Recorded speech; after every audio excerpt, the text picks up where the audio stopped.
Welcome, everybody. Thank you for joining us today for the top 5 dementia care do's and don'ts.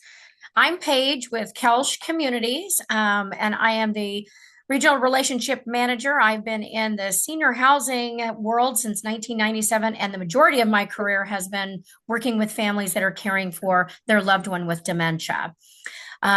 We're super excited to have you here. And again, like Pam said, the information is in the chat. Please feel free to download that.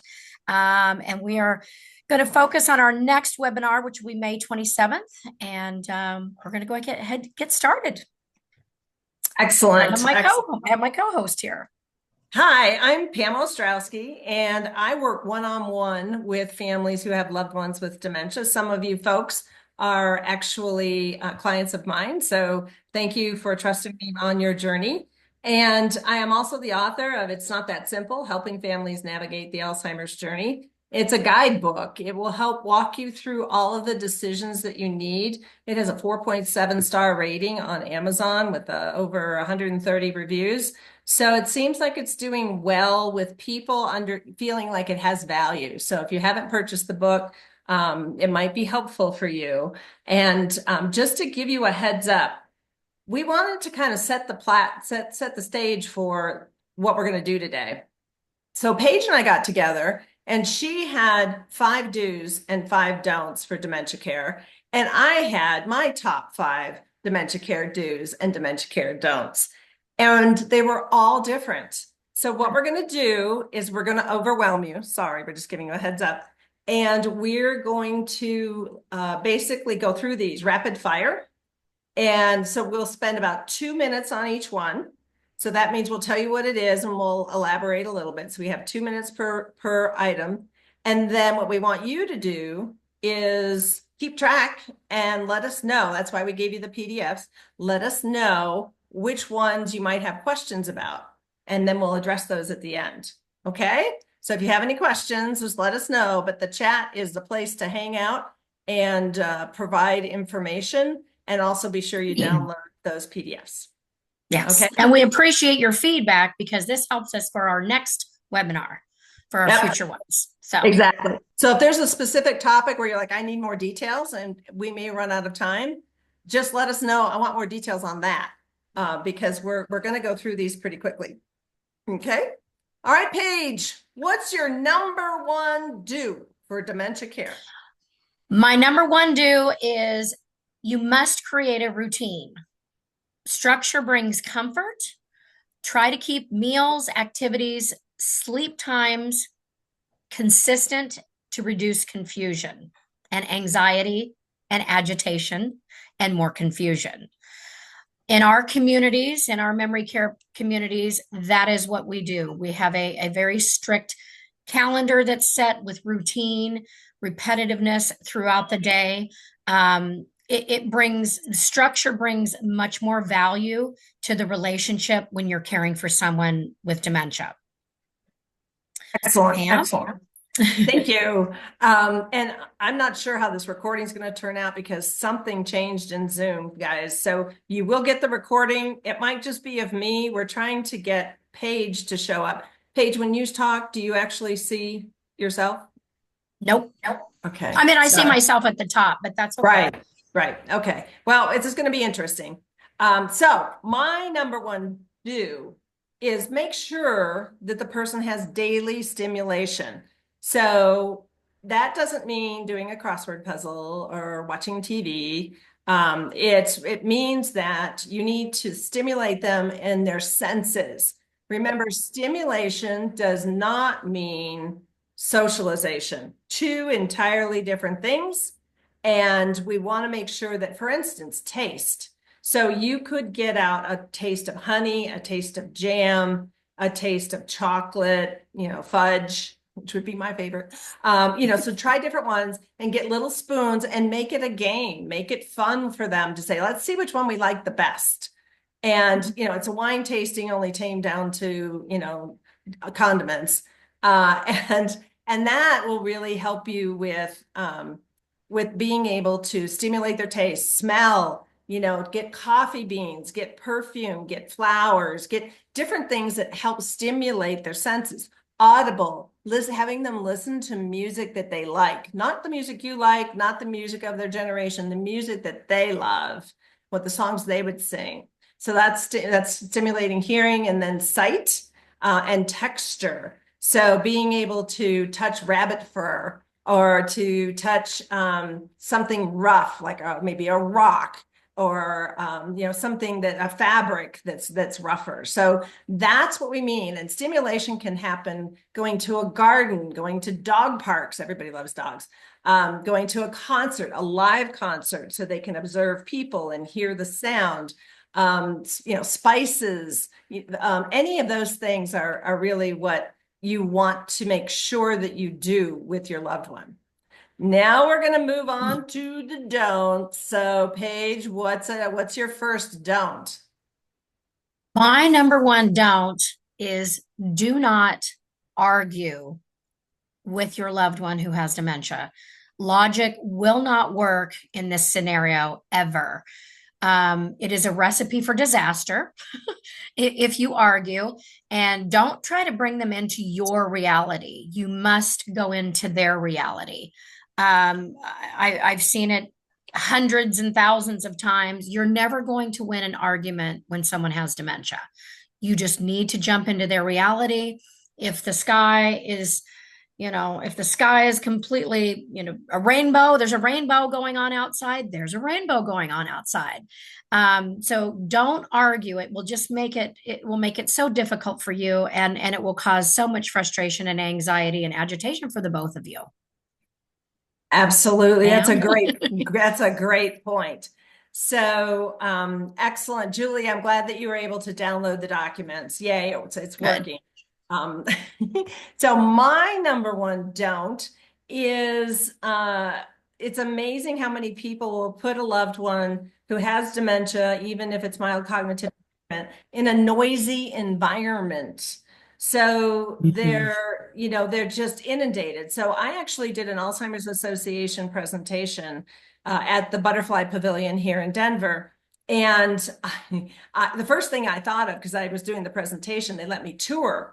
And I walked into the butterfly section, and these things are screaming by you. They're flipping one way and flipping another. And I said, no one with Alzheimer's could ever be in this room, because they would take it and swat those butterflies. And they're rare. They're from South Africa and all sorts of amazing places. And I said, you should never have anybody with cognitive impairment in this building, but you haven't put a sign up that says, this is sensory overload and can be overwhelming. So really, the same is true if you take your loved one. Oh, grandma, she's going to come to the restaurant with us and sit amongst 15 family members and order from the menu. Grandma probably can't Mhm. hear.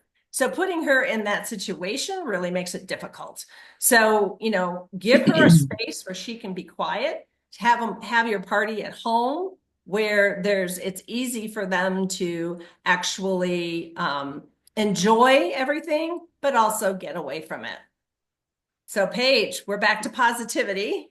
Back What's to your positivity. positivity? What's your number two? Number two, do. So do communicate clearly and calmly. So utilizing very simple words, speak soft and slowly, maintain eye contact, and be very patient for them to respond. Their processing is slower. They're taking the words in and trying to compute and trying to process. So allow them the time to be able to take it in, to respond. And very simple, slow, soft words at a time. Yeah, I Pam? think that's really important, because you end up in a situation where they feel like you're ignoring them if you're not maintaining eye contact, body language. So rubbing their Yes. arms or holding their hands is really important, and calmly, because they can pick up on your tone. My mom knew my voice immediately. If I was tense or upset, she'd start patting me like, what's wrong with you? And calm down. And so, yeah, that's a great point. And Okay, I, so Pam, you said that you brought up, I'm sorry, you brought up body language. I had to just spear off of that. Yes. I was with a family yesterday, and her husband was having a really difficult time. We were trying to get him in the car, and he was struggling to get in the car. And there's all these people trying to get him in. We thought he was going to fall. And just literally your body language of just smiling and responding in kind. And he got a big smile and was able to, kind of come back to what was going on. But I think the body language is huge, and they always respond in kind. So, Yes, yes. very good point. And the other thing too is to stroke them, like rub their back or just say, oops, and we're going to talk about fun and kind of making light of anything that happens. I know Mac's on the call and she's really good at doing that with her mom. Okay, so my number two do, that's hard to say, is stay with them in busy, crowded areas because I've heard my clients say, oh, well, we went to the same restaurant we always go to. So I left dad off at the door and then I went and parked. Well, dad did not go into the restaurant. Dad walked down and went into some other shop in the plaza and they panicked because it's like, well, what do you mean he's not in the restaurant? Where did he go? And of course you think the worst. So this is a situation where you have to let two people out, one to keep track of your loved one, or keep them in the car and walk with them. There's lots of different ways to handle this one, but it's really important to not leave them on their own. One of the stories that I have is that my mom and dad used to walk them all. My mom would walk them all 3 times, and that made it like over a mile, I guess. And so she lost where my dad was. And so the security guards, kind of saw that she was wandering around and frantic and said, can I help you? And it's like, oh, I can't find my husband. So he helped her find dad. But, that's when we realized she couldn't walk them all by herself anymore. So that's a very important element of what we're doing here. So, okay, Paige, it's time for the number 2 don't. The number 2 don't, for me, is don't say, and I hear families say this a lot because it's something we're normally saying all the time with our friends and family is, don't you remember? Don't you remember when we did this? Or don't you remember when we did that? Don't use those words because oftentimes you're going to bring them to where they're probably going to remember, but don't say those words because in the moment they don't remember. So you say, because it'll make them embarrassed. They'll feel not worthy. They're going to feel like they're dumb and they can't answer the question. But you say, Mom, I remember when we did this. I remember when we did that, and bring up that you remember, and that will help jog their memory. And then when they start talking about things, you can say, Tell me more, Mom, or tell me more. And then you can start drawing out, the memories, but don't say, Do you remember when? Because I know it's easy. We all say it. I've had to catch myself and go, Oh, no, don't say that. But just, yeah, remove that. And instead of just put, I remember. Yep. Great advice. And I know we've all done it. Don't beat yourself up if you've been saying, remember when we did this, or don't you remember we have a doctor's appointment? So those are all clearly they don't, and we know that, but it's part of our language, right? So instead say, hey, it's time for the doctor's appointment. So I totally agree with that. Love that one, Paige. Okay. So now we're on to my number 2 don't. Which is we're on don'ts, right? So Yep, you're on number 2 don't. Yeah. okay, just making sure. So when the don't thing kind of is related to my do, which is don't leave them alone. It's more of an emphasis on that, which is if you leave them alone and you come back, even if you go to the bathroom, stay right here. Remember that one of the challenges with this disease is remembering instructions. Yeah. So even if you say, stand still, just stay right there, don't move, they're going to get up and immediately um, head out to wherever. Oh, look, there's a dog over there, and off they go, or a pet store or something like that. So we really can't leave them. And the same is true even if you're not talking about a crowded environment, but at home, leaving them at home and leaving the door unlocked, they may try to follow you. Mhm. So it's really important to realize that they're not going to process the information of stay put, stay right here. Now, if you give them something to do, like sort the laundry, or if they're doing something, in the case of a mall, you couldn't do that, or in case of a restaurant, because they will get up and they'll leave. So Mhm. this is usually mid stage, just to let everybody know, mid to late stage. But you don't want it to happen for the first time in a situation where it's busy or that where they could get hurt. So Right. again, as you watch your loved one, a lot of people say, "Oh, well, she doesn't wander, she's fine," and it's like, yeah, guess what? First time it happens, you're scared to death, and you will never forget it, and you will never let it happen again. So we're just trying to Right. prevent that from happening in the first place. And once Okay. that happens, the safety awareness is very jeopardized at that point. Yeah. So, Okay, page number 3 on your dues. okay, three on my third one on do is do validate their feelings instead of correcting or arguing, acknowledge their emotions. Say things like, I see that you're upset. That must be frustrating. Again, tell me more. Can you tell me why you're frustrated?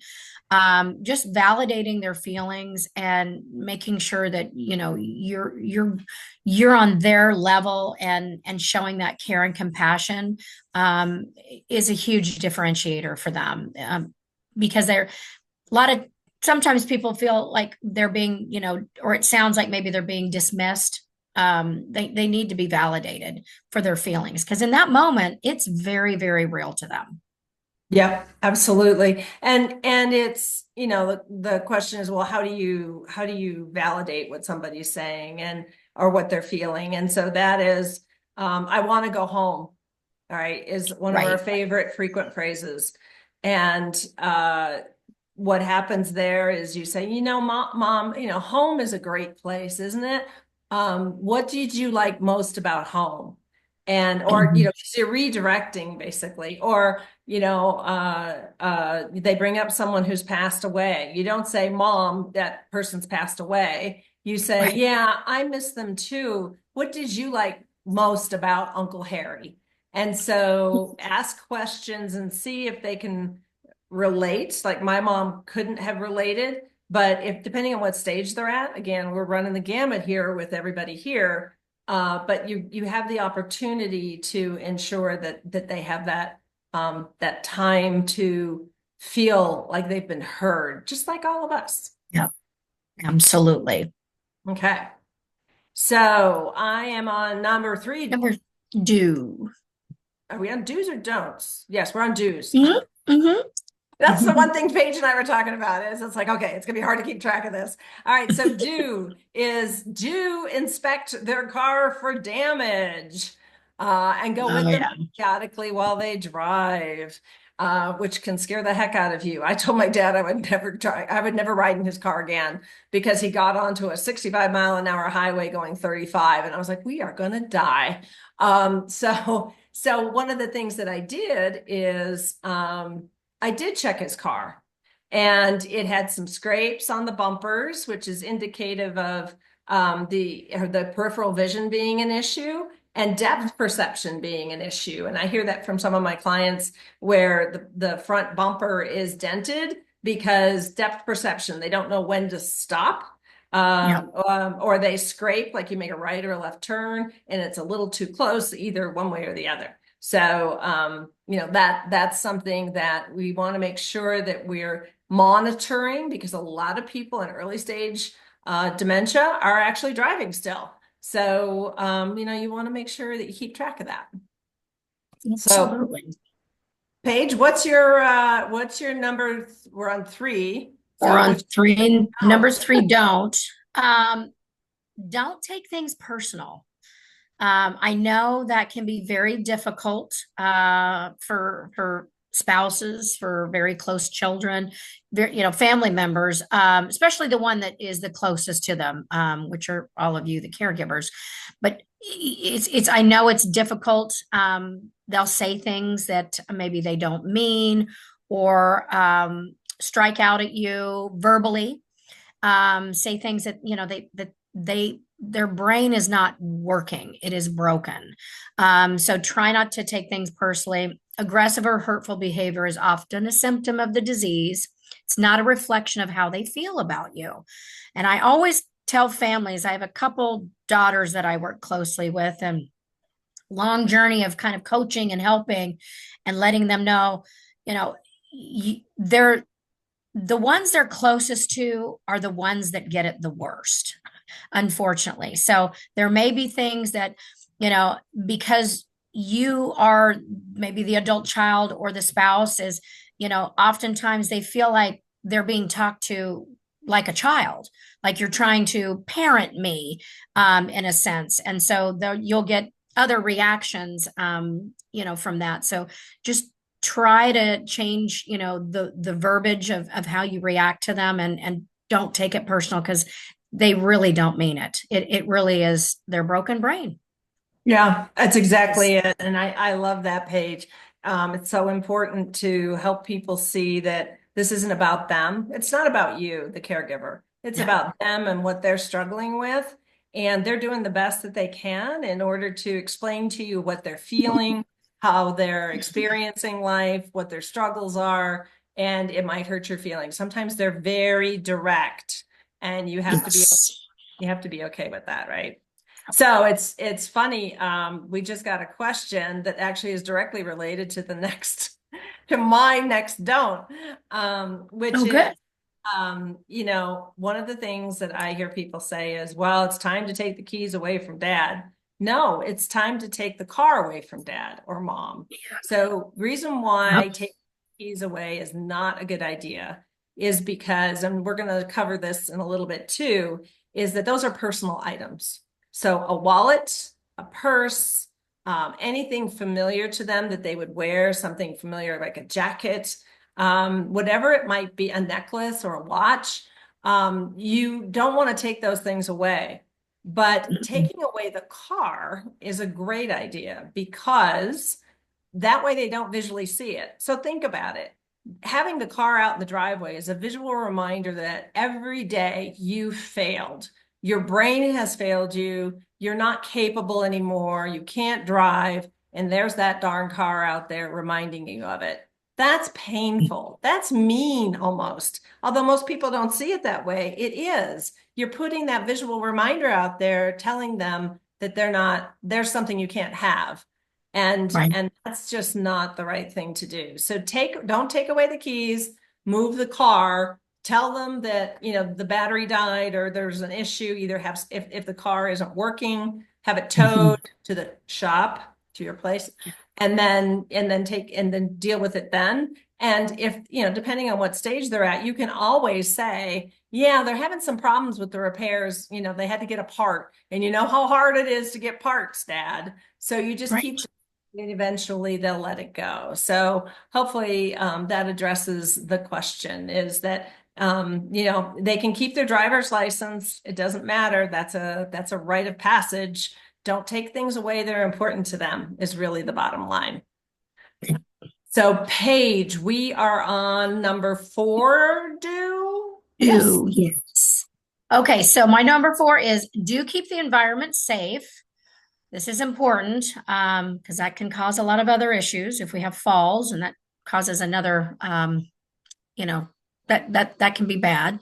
So removing tripping hazards, installing grab bars, and label important areas. So like the bathroom, the kitchen, simplicity and safety go hand in hand. So, um, you know, if they are having issues with the bathroom, or maybe they're getting up in the night and they're wandering down the hallway and they can't remember maybe which side is the bathroom, making sure that you clearly label where the bathroom is for them. That can be very helpful. Also, removing area rugs are a big thing. I know that they keep your home nice and warm and cozy and decorative, but area rugs, especially in the bathroom, and in the kitchen, they can trip and fall, and then there could be a hip fracture off to the hospital, and then then you're in a whole different situation. So trying to remove those items from the floor, especially if they're using a walker or a cane, just remove those. Yeah, That's definitely my suggestion. and the other thing, another do is to keep furniture close to within stepping distance, right? Yes. So if you put an armchair in one place, then put another armchair, like 4 or 5 feet away, so that if they decide that if they're feeling unstable, they can reach for something. They don't have to Right. turn around and go back. So Right. these are things that you have to anticipate as people get older. This isn't necessarily with dementia in particular, but people as they get older struggle with this. And so being able to have something to hold on to, a railing, a wall, any of those things are great. So that's an excellent tip. Okay, so And my then for next you, do is to give them time to process what you're saying. They can't respond as quickly as they typically would, and so they're listening, and then they're processing, and then they're building their response, and this could be 10 to 20 seconds later. So you have to take into account, because I had a client, a husband and wife, right. and the wife, I'd asked her a specific question, and I said, well, what kind of machine is it you work at or use in the gym? And she said, it's this, pedal thing. And she was trying to explain it. And her husband jumps in and says, oh, it's a, life stride or whatever. And I said, well, I was asking her the question and trying to show him that he needs to be patient when waiting for her to respond. And a lot of times, we have zero patience. I don't know about anybody else, but but I fall into that category. And we want to make sure that we give them time and just sit patiently. Mhm.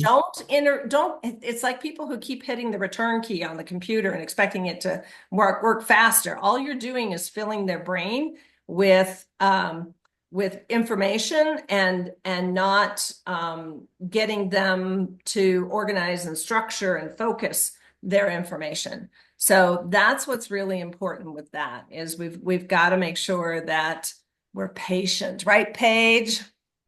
Yes, being patient and again, using very simple words, especially when you're doing care, when you're actually giving care and trying to help them. Maybe you're helping them get dressed, or you're helping them, do the steps to take a shower when you're doing those activities of daily living. Go slow. Patience, we all have to learn a lot of patience as a caregiver. And just very simple task, one task at a time. Okay, mom, I need you to sit down on the bed and we need to go ahead and put your shoes on. Hear That's that? one step. Like Yeah, show, don't tell, right? So sit down on the bed with exactly. cat the bed, like Mhm. to indicate what you want them to do. Again, this is Mhm. more mid stage where they're confused. But even early stage, sometimes they have that little that flicker of not being able to connect the dots, so to speak, with instruction. So yeah, being able to not say, put your shoes on, grab your jacket, and we need to go to the doctor's Right. appointment. And then we're going to go to the bank, and then we're going to have lunch, and then we're going to go to the grocery store. Yeah, that is Yeah, too complicated for almost all of us to remember. right. But for them, it's just mean. They'll just sit there blank. So absolutely be patient. So you have, which actually plays well into what we just said, number 4 is don't. The number four don'ts, yes, is don't overload them with information. So, too many questions and instructions at once can overwhelm or confuse them. So, again, don't give them too many things, tasks to do. Maybe they're not, they can do them, but it's slowing the request down. But also, too much information can be kind of back to Pam, like, in the earlier, the don'ts, overwhelming them with too much of a stimulated situation. So if you take them to Walmart on Christmas Eve, I mean, that's probably not the best time to take your loved one to a place where it's overwhelming and it's just overload of stuff. There's too much stimulation, too many instructions. Maybe there's people, maybe you're at a family event and family members are asking too many questions of them. It's, don't overload with information. And that brings me to a point too. And maybe Pam, you can talk about this, about family celebrations and overloading with too much information. Yep, absolutely. So one of the things that we have happen is that we have people who are struggling with listening and catching all the conversation. So it could be a birthday party, it could be a baby shower, it could be any of those things. And you want them to be part of it. But on the flip side of it, you're not necessarily seeing how they're reacting because you're busy. You're busy doing other things. You're busy talking with them about things that they may not even hear, because hearing definitely goes. And so they're just so overwhelmed that being able to take them out of that room. So having a caregiver with them is always a good idea, because it enables them to have a quiet space. Honestly, I need to have a quiet space in those types of events. So absolutely being able to get away and to have someone there who's watching their behavior and seeing that they're getting anxious or they're getting angry or they're like, I don't know what she's talking about. I can't hear. Men in particular who have hearing issues will definitely get upset. They'll get angry. And then you're like, oh, well, dad's just being dad or whatever. And I was like, well, no, he can't hear because it's too noisy. So, that's an important aspect that we need to respect and be sure to treat appropriately. And when you also too, with Pam, with holidays, it's and family functions and get-togethers and celebrations, prepare your family members what is going on with your loved one and let them really know, where they maybe are and what they can and can't handle. So not to ask a whole lot of questions, just really talk about memories, things that they remember. And, oh, grandma, I remember when you took me to the Girl Scouts, or we went camping, or, whatever. But just to kind of remind your family members and your guests what's going on with your loved one, so they don't ask too many questions to overload them, because they will get overwhelmed and not it will cause a lot of anxiety for them, and you don't want them to be anxious. That's the last thing you want to happen. So Right. And then my number 4 don't assume they're incapable. So I've watched daughters in particular, kind of that helicopter mentality of, here, let me cut your food. Never. So my mom needed help with food, but because she couldn't use a knife and a fork, but she could use a fork. So, I would never cut her food in front of anyone, because that's embarrassing, especially if you can watch the recording, Julie. But especially if you're leaning over them and you're putting in. My dad made the mistake of taking a napkin. This was the thing back in when they were younger. You'd put your napkin in your shirt. You tuck it in, and then the napkin would protect your clothes. So Dad took Mom's napkin and tucked it in because she was having problems. Her wheelchair wouldn't get close enough, and so she was spilling. And she ripped that off because it was he wasn't being respectful and showing her dignity. And yeah. so she ripped it off, she threw it on top of her food, and then wheeled herself away. boy, was she upset. Mm. And so his assumption was he needed to take care of her. And honestly, these Mhm. behaviors come directly from wanting to do the right thing. However, what you're probably doing is worst thing possible. So, we want to make sure that you're showing, do a quick check with yourself. If I do this, am I showing disrespect? Am I taking away their dignity? Am I, any of those types of things? Ask yourself those questions before you reach across and try to help them with something. Now, there's an Alzheimer's drug commercial that drives me crazy because the woman, the daughter's like, mom's getting irritable, but she comes up behind the woman and grabs her shoulders, and the woman like tries to smack her away. And that's like, well, I would smack you away too. You probably scared the bejesus out of her. So Mhm. it's letting them know you're there. It's about building, walking around them so that they can see you. Again, back to Paige's point about making eye contact. Those are all Mhm. things. Don't sneak up on them. Don't talk over their heads. Don't assume that they're not there. So I will tell you, no matter how progressed your loved one is in this disease, they're still in there. My Right. mom was in there until the very end. So if you wouldn't say something to their faces when they were, 10 years ago, you should not say it in front of them now. So don't think that they're gone, that they've forgotten you, that they've forgotten everything about their lives. They're still in there. So be very careful with your assumptions on that, and try to normalize things as much as possible and say, oh, I have problems walking too, mom, especially after a cocktail or two, and so you're minimizing some of their challenges and making it funny and Mhm. entertaining, and they'll laugh, and now you've lightened a moment that could have been sad. It could have been harmful. It could have ruined the relationship. It starts to grate on people whenever you're trying to take care of them too much. So definitely don't assume that they're incapable. All right, Paige, you're on to do's again. Number 5, do. Okay, so focus on their strengths. Focus on the things that they still can do. And as time goes on, you're going to see things where, mom or dad or my husband or wife was doing just fine, and then all of a sudden there's this day that, oh my gosh, they don't know how to do this anymore. So, try to help them a little bit, encourage and find out, okay, go with it, but focus on the things that they still can do.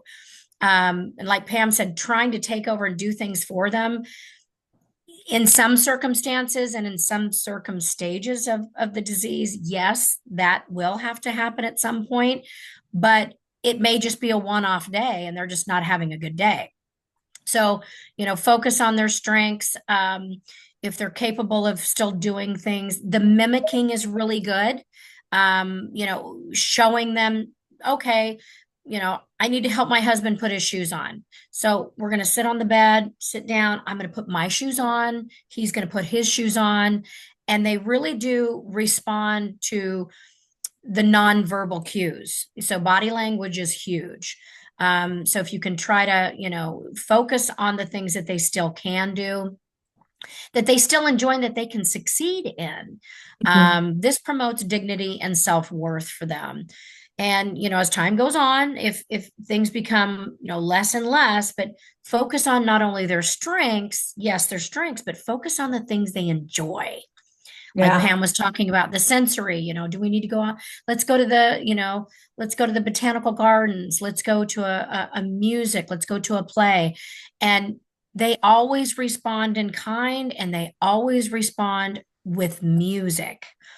Those are two really good, things to help you to switch gears and to maybe, if you're having a stressful situation, or maybe they're not able to do something one day versus the other day, those are just try to be positive as much as you can and focus on what they still can do. Yeah, and I love that. I mean, when you mentioned going to a play, you have to understand that you're not going to have a conversation with them about the play, right? So don't, and I remember I was watching, I don't know, we were watching Raiders of the Lost Ark or something, my dad, my mom, and me. And dad's like, that guy, he looks familiar. And I said, that's because it's the same guy, Dad. And it happened repeatedly because my dad had vascular dementia while mom had Alzheimer's. And I just sat, I got really frustrated. So my book is about the lessons I learned because I will tell you these do's and don'ts come from the mistakes that I've made. So, and it pains me sometimes to talk about it because it brings tears to my eyes. It's like, oh, why did I do that? And so I want to help you, and Paige and I want to help you to not make the same mistakes that she observes, right? Because her dad didn't have dementia, but she observes and that I actually made. So walking in your shoes, I'm trying to help you have the wherewithal, the information, the knowledge to move forward without struggling as much as I did. But yeah, all very important things to focus on what they can do. I'll tell you another quick story since we have a little bit of time. My mom, we moved her into a Koelsch community. And when you move in, one of the there's two things that family members struggle with. Group eating. So group people, people sitting around at tables, which is perfect for people with memory care, because if one person remembers how to pick up a fork and eat the peas, the whole table eats the peas with their fork. So the mimicking is so important. That's why they eat in groups of people, so that they can help each other without actually saying anything. But the other thing was when we moved in, the nice thing about Koelsch that I was so impressed with and felt so relieved with was that the director of nursing's like, you go get her room set up. In other words, let's get the family member out of the way so that we can integrate your mom into the environment. And she said, well, we're painting birdhouses. I'm like, she doesn't paint. And she's like, okay, that's fine. You go fix that room over there. So off I went and got a room all set. And so that took me like 20, 30 minutes. And then I went to the activity room where they were painting birdhouses. And I have a picture of my mom with the activities director, paintbrush in hand, half of a birdhouse painted, smiling, happy. And I'm like, so the assumptions, don't assume what they're capable of, right? Because they're evolving into a different person than you know. That's where the heartache comes from for us as caregivers, because we don't recognize that person. They hated carrots. Now they love carrots. They don't know how to paint a birdhouse to save their lives. Now they're painting the birdhouse. So realize that it's an evolution, and here's another don't say you're losing them. They're right there in front of you. They still love you. They still know you, and you still love them, but they're changing, and it's okay to change. We all change. We just don't pay as much attention, and this can be a bit more dramatic. So just, love them for who they are, right? So that's a do and a don't together. That is a do and a don't. We have a good question from Holly. Okay. Holly, my husband doesn't drink enough fluids. I remind him, but he thinks he's already done it. Any suggestions on how I can help him drink fluids every day so he doesn't get dehydrated? Oh, this is a good one. Well, my suggestion is definitely probably get some flavored water, or some flavored something to put in his water. You've got the Mio, you've got the non-sweet or sweetener, but not sugar. Watermelon is a really good, any sort of cucumbers, any sort of, very juicy fruits. I would definitely do that. But if you change up the water, we have our residents in our community. That's a tough one. We do a lot of the water enhancement flavors to put in so it doesn't taste like water. So then they're drinking it. Adding water into their cereal, into their milk, adding things into, their foods, adding fluids into their foods as well. Hopefully that helps a little bit. If you do like the nutritional, like the Ensure shakes, pour some water in it. Yeah. So here's the other Mhm. thing that a lot of people say, oh, well, they can't have tea and coffee. Yes, they can. So that it does count as water. And like my mom drank coffee all day. It's preferable that you make a decaf, right? So that, Yeah. especially if they have a heart issue. Yeah. But sometimes, if they have lung issues, caffeine helps stimulate their lungs and helps them breathe better. So find out what the medical situation is, or if you know it already with your husband. But the other thing, like when mom was at Koelsch, she they're serious about hydration. I'm just saying. So they would Yeah. line up. Mom had 4 glasses. She had a glass of water, a glass of lemonade, a glass of cranberry juice, and a glass of orange juice. And she would empty one, and a caregiver would walk by and grab the empty glass. And then she'd be like, "Oh, yeah." So the other thing to do is the number one thing I think people get confused about is they might give you a bottle that is you can't see through. You need to put bottles like this out. Oh, Put a yeah. bottle of water. Like I have a bottle of water in my family room, a bottle of water in my kitchen, a bottle of water in my office. And that way I don't have to go get it because that would stop me. I'll be, oh, I got to do one more thing. Yeah. So being able to see how much water, of course, it's right on the label, but even this, to be able to see how much water I've got left shows me if I've drank any. And that's another big problem. You put it in a coffee cup or you put it in one of those flasks, you don't know if Mhm. you drank it or not. So you need that visual cue. And what I would suggest, what I tell my clients is get the 12 pack of water, right? And set out 3 bottles. And when those 3 bottles are gone, you'll know that they've drank it. And if they want to put it in whatever Paige just mentioned, any kind of Mhm. juices, coffees, dilute it, whatever. Maybe they like it hot, maybe they like it cold. Ice pops, fudge or Mhm. Oh, popsicles. yeah. Those Popsicles. Yeah. work really well. So there's lots of ways. And if you want more ideas, just reach out to Paige and I via our emails. They're in the chat and you can do that. So it looks like we have another question. Oh, You're yeah. welcome. Yeah. Let's This see. is a good one too. How do you correct your wrong answer, their wrong answers? Oh, geez. Hmm. Give, given to doctors when you're with them. That happens all the time. How do you All the do it time. while allowing them to maintain their dignity? You have a meeting with the doctor without them. That would Yep. be my, Before then. yeah. You Yeah. basically say, I want to chat with the doctor or after, preferably before. Don't leave them alone in the waiting room though. But meet with the doctor or talk with them on the phone and say, here's my observations. The doctors know what to look for. And a lot of times, and my best friend has this problem right now.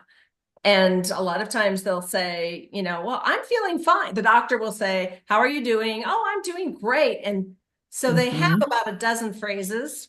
Oh, I'm doing great. Oh, I'm feeling wonderfully. How are you? And oh, I get plenty of water. I take my medications on time. And it's like, do not. Right. Do not.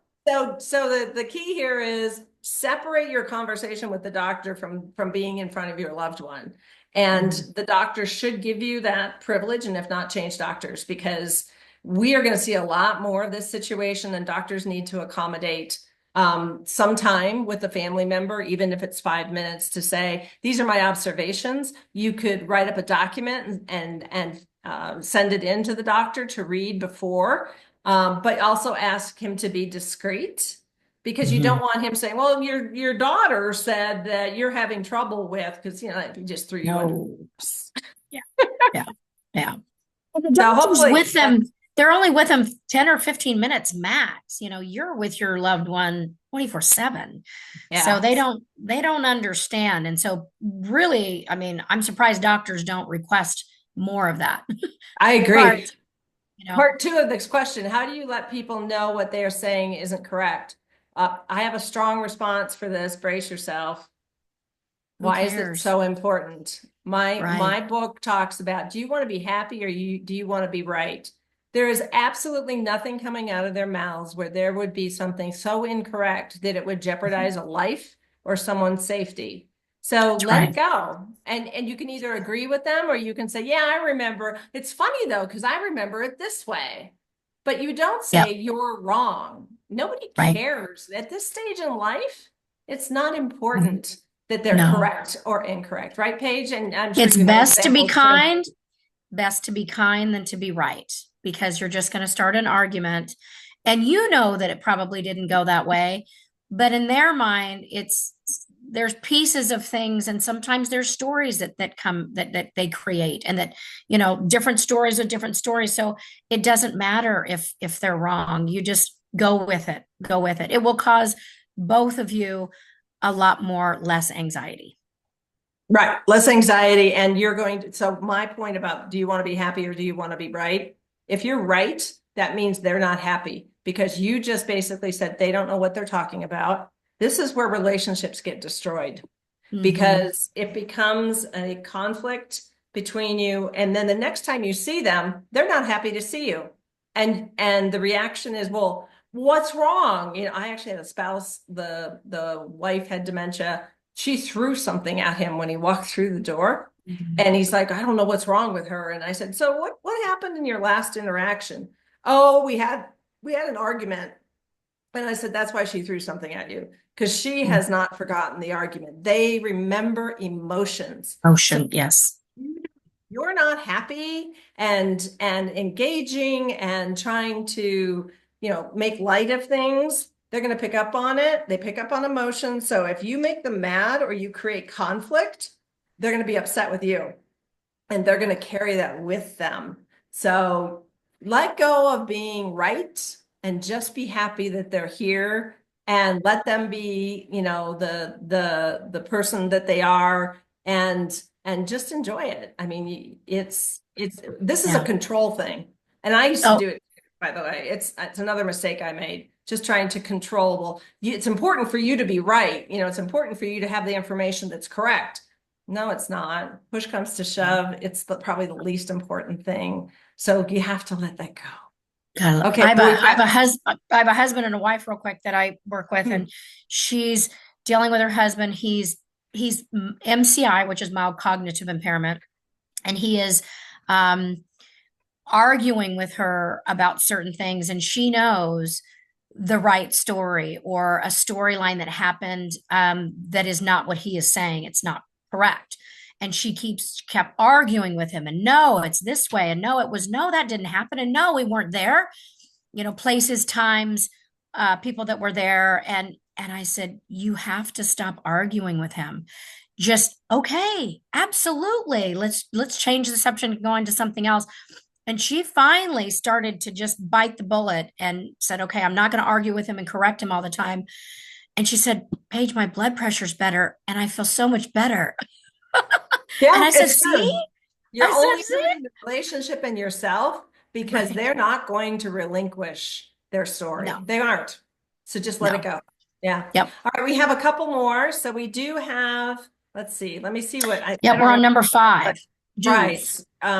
No, we already did number Oh, no, five. no. I'm sorry. Don'ts. 5 We're on don'ts. five don'ts. So why don't you do your don't and I'll do my don't and then we'll call it good. Okay.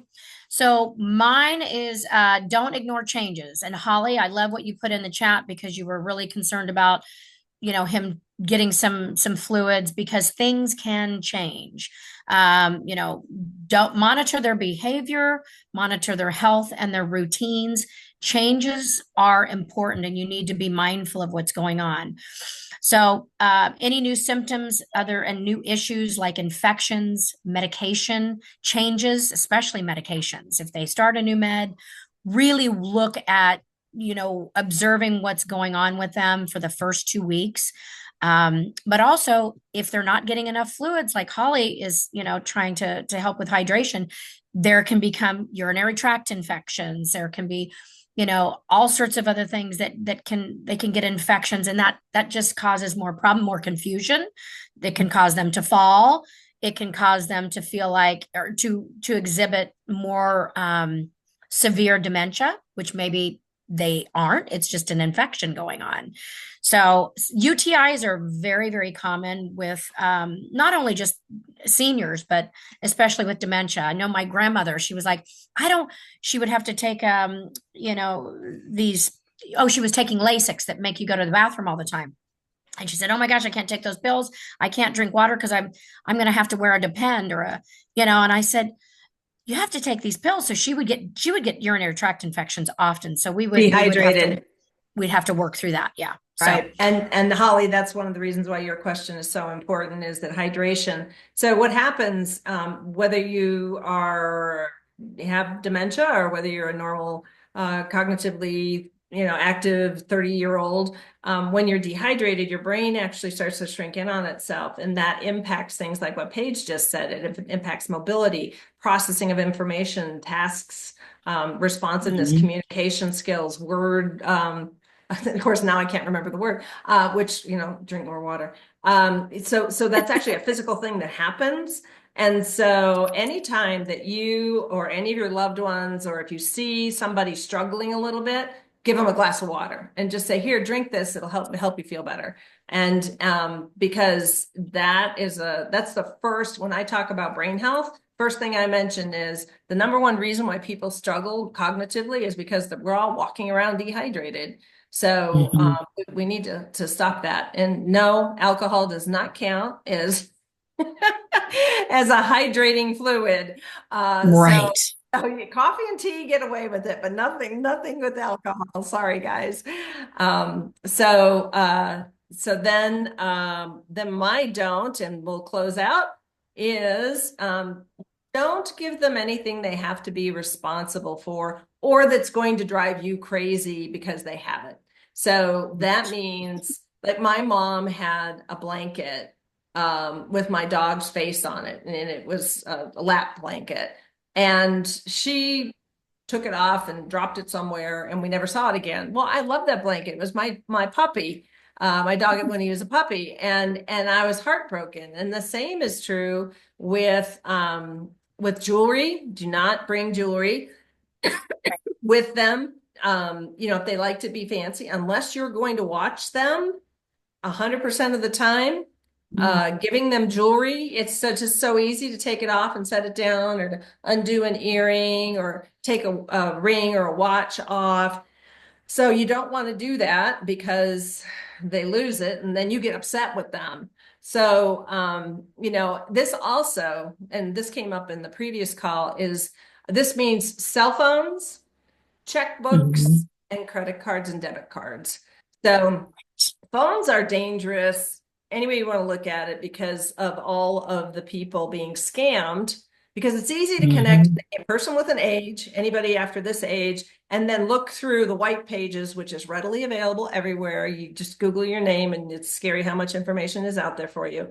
Your cell phone number is there. All they have to do is, okay, this person's 70 years old. I'm going to give this number a call. They answer, oh, we're looking to help the children who are starving in New York City. And we were hoping that you might, oh, well, let me get my credit card. I want to help. Or puppies, or, name your favorite charity. And they're scamming these people. And the two reasons why that's happening is you can give them a credit card that doesn't work. Okay. Then you can blame the credit card company. And then you can also give them a cell phone whose battery's dying.